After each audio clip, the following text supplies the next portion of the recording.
everybody, and welcome back to part 2 of my little mini book that I'm creating with a group. We were all given the same kind of parameters to how to build our book, but where we took it was kind of up to us.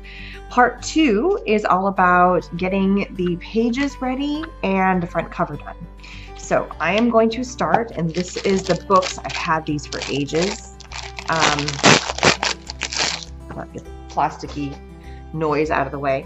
I've had these books for ages. I believe I picked them up either at Joann's or Michael's for a quarter, and I think they were supposed to be a Christmas thing, but what really, I don't like these little guys on here. So the first step I'm going to do is I'm going to go ahead and chop these guys off. Now, what this book is all about is it's supposed to be about women, or to give to a woman, and it's supposed to not be a square or a rectangle. It had to be a different shape. So this is obviously a very different shape, so I'm cool with that. I'm choosing to do my particular project all about the women and the people, which mostly women, that I met at Creativation. And the supplies I'm using for this whole book, with the exception of a few things like some of these mists, and the book itself, are coming from the show. So all the fun things that I got to bring home, all the fun little gems and doodads and things like that, that's all coming from the show. So that's pretty fun. So I'm going to go ahead, and I'm deciding to go ahead and prep both books, and even if I don't use all the pages, that's fine. But I really was not a fan of these. They look like, it looks like a face. When you look at it like this, it looks like it's like ears and a nose or something, and it just looks odd to me. So not a huge fan of that particular thing. I don't think I'm going to have a true color scheme for my book, because I brought home so many fun little bits and bobs that are all different shapes and colors and designs, that it's really going to be kind of hard. So that's why I picked two very neutral colors to be the basis of my book pages. And after I'm done snipping all these off, which I'm almost there, and the stuff is just cutting off no problem. And this is just chipboard, a standard chipboard. I'm going to now, and I put a paper towel down so I wouldn't get mist everywhere. I figured out that even though I love my craft mat, it obviously doesn't absorb. It's not meant to. But if I put a paper towel down, not only is it going to absorb, but it also, I can kind of press into the paper towel once I've misted, and I get a little more of my mist. I get some more use out of it, so I can kind of press in, and you'll see what I mean in a minute. So first stage, when you're ready to mist, is you're going to shake your product from side to side.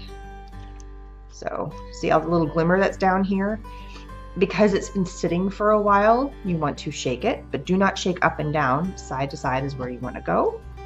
And then start misting. And I did kind of pick a little bit of a darker color because I wanted it to stand out. And it's going to be a distressed book, so if it's not 100% coverage. Now, if I want to go ahead and kind of mix the colors, I picked out olive vine, I picked out snowy pine. Two pretty neutral colors. And I can easily do one side one color and another side another color for something fun. And it just takes me away from the drab of just the single color. And I'm just going to go ahead and stack them off to the side here, put the next one down, and I can do single color, or I can blend them. Creates kind of a fun tone there. You see how it kind of creates a fun tone? Or again, I can just do an all single color here, and see how it's starting to get on my mat. You know, I can kind of press in. I can also do single color both sides. Press in the mat.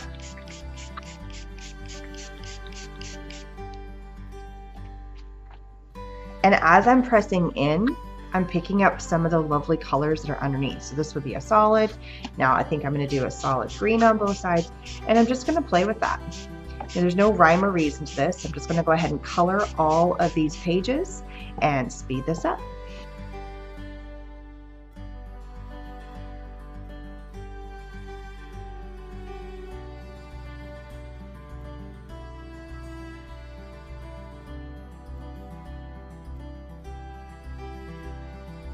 And here we go. Now this is what you can kind of see, is see how it's starting to pick up that gold that's in there.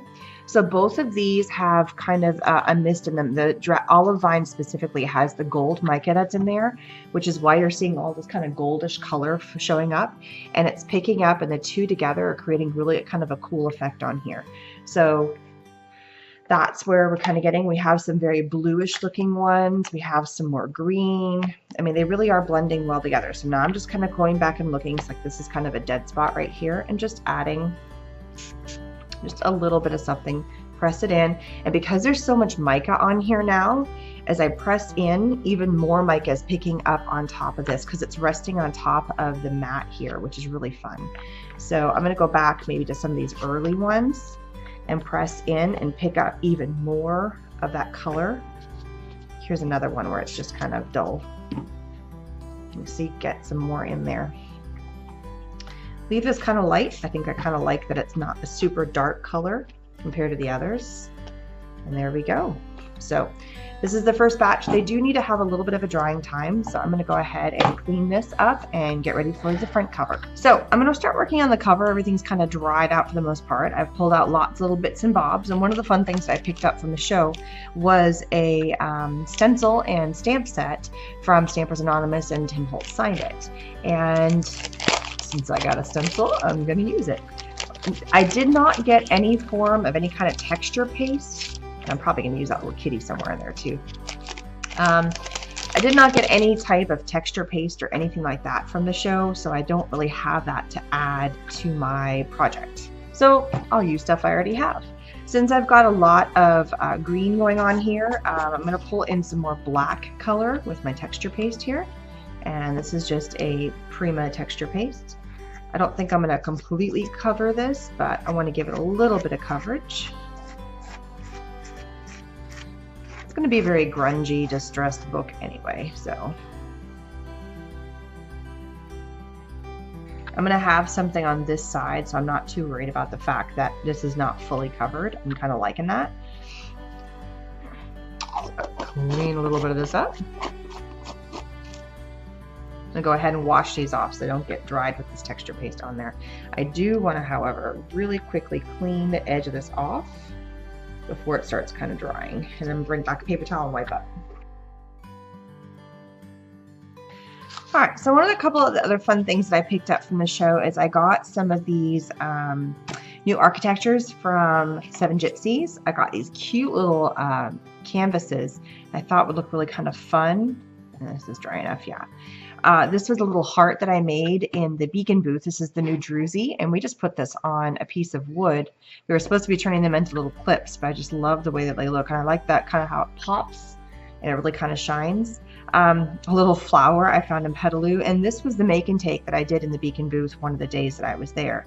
So I thought I would put together this cute little flower cluster, something along those lines, but I wanted to add some more dimension and texture into the background. So in the back side of these, and I love the way that it's kind of already that green color, I am going to cut this little guy out.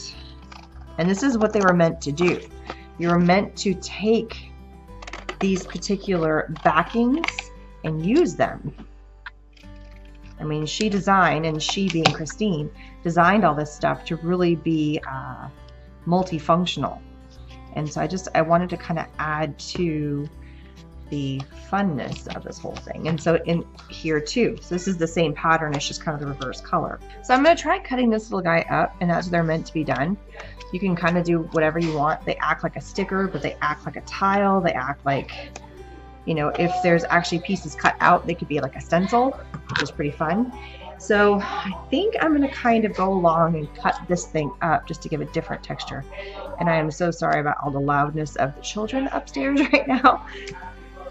I needed to get this project done, and unfortunately it's a Saturday, and everybody and their friend right now is here. We live in a cul-de-sac, and we have a bunch of kids that live in our neighborhood, and right now our house is turning into the party house, as you can probably hear. So I'm going to speed this up while I kind of play with this. So I don't know exactly where I'm going yet. I'm just kind of playing.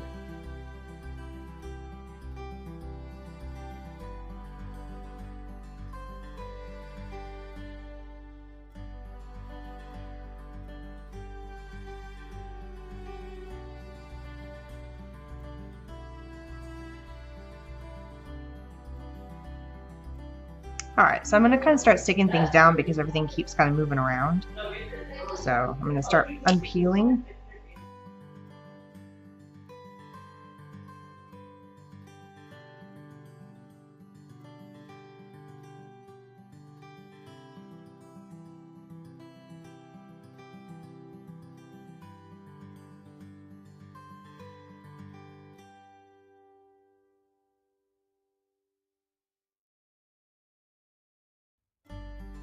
Alright, so one of the things I'm using to glue everything down is the Beacon Mixed Media Glue. And as you can tell, I love the fact that you can kind of remove and kind of finagle it. It's got a little bit of a slower drying time, which is amazing when you're trying to work things around. Alright, so I think now I'm going to start kind of gluing down. It's not set, and I got a couple little cobwebs because I keep picking these things up. That's okay. I know I want to put this guy here. I really kind of like the way I made the cluster. And you're really not seeing much of my clip. So I'm going to kind of massacre my clip a little bit, pull it apart, and just pull the flower off the front.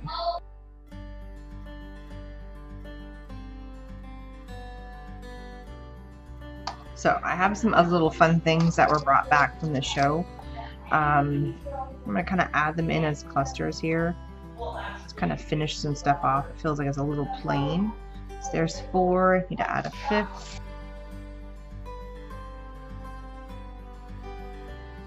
So I want to add something where it's got some of the dates or something that's on there, and I have all of these things that are still left over. So I think I'm going to cut part of this up. Kind of make it look like it's part of, I mean, it looks like a really cute tag, so why not use it to my advantage? I don't know if I want to. No, oops, look right there.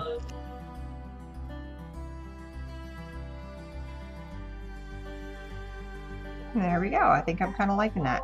So I took the big top part of this little tag and I used it. So now I have the dates of when we were there, and I have some of these little things, and I think I'm happy with the way that this looks. Now to glue everything down.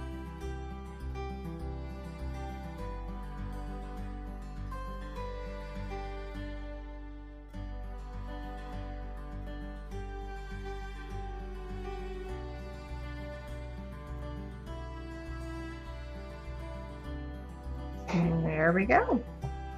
Beginnings of my book. So what we have done so far, and this is the end of part 2, is we've created the front cover of our book, which we have decided, you know, it's Creativation, that the dates that we're here, that enjoy the journey.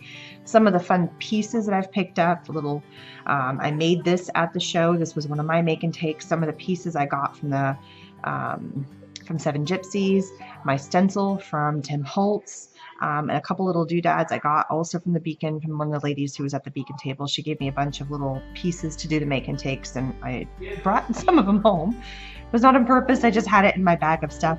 A little flower I found at Petaloo. So here's the beginning of everything, and I also created all of the rest of the pages that went with the book, and I colored them in. So this is part 2, and I hope you guys come back for part 3. See you again. Bye-bye.